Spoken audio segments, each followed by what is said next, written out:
Is it Poindexter's job to give money and support at his expense to women that would either have ignored him in his youth or openly disrespected and despised him for being a Poindexter?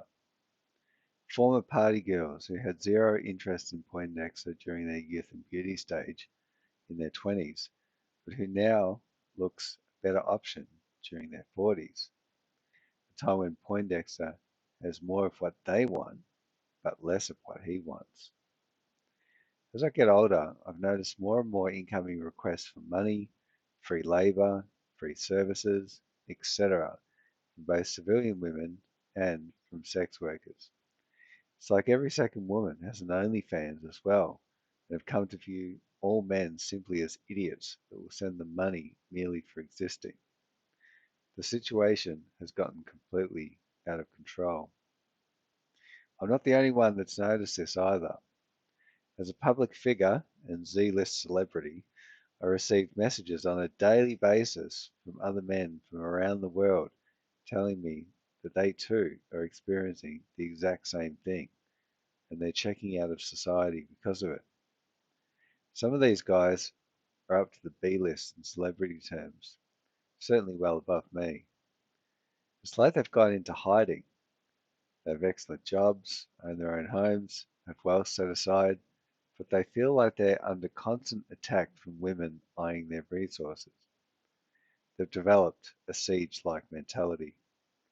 Kind of like in Pattaya, when that hooker was banging on my neighbour's door, carrying on and screaming and crying at all hours of the night whilst he was hiding in his room. Then she tried to barge into my room, and I stupidly opened my door and asked her how she was. My kindness would be the death of me. I've taken to replying back with a list of my services and prices, along with a link to my website, to all incoming requests from women for money and support. Then they stop messaging me. Some also block me. As soon as I turn the tables and ask them for money and support, it leaves them bewildered, certainly in a state of shock and awe. Don't I know my role as a man? Where were these women when us men were younger, I might add, when we were out there desperate for their attention? I live a pretty celibate life the majority of the time these days. I've noticed that when a man does this, he avoids a lot of trouble and saves a lot more money. I had this theory that a switch occurred around age 30, and now, sadly, us men are going to have to deal with this sort of stuff from aging women for the rest of our lives. Older male friends in their 50s, 60s, and 70s tell me it's 100% true, and they've worded me up on all their strategies on how to look poor by donning the cloak of poverty and how to go unnoticed. A few male friends suggested I stop showering and be seen bedraggled and in dirty, sloppy clothes. One suggested I keep living with my mother as long as possible, as the number one tactic they use to stop gold digging and support requests in their tracks. He also suggested I put all my assets in my mother's name.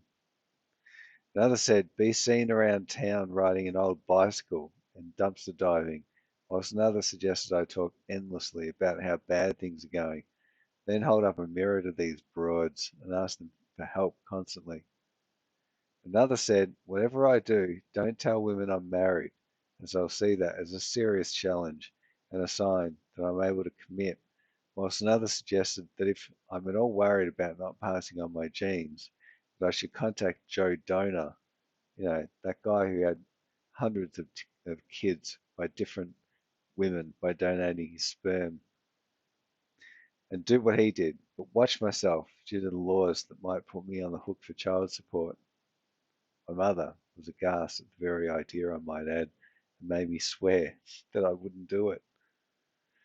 I might add, whilst I was renovating my family's houses in inner city Melbourne over the past 9 months, I had more smiles, more hellos, and more chats with women than I've had in many, many years. I'm the exact same person, just the backdrop of living with Mother Dearest changed to a luxury location and a beautiful park view. you got to get up pretty early in the morning to get one past Poindexter. I was up at 2:30 a.m. this morning, for example.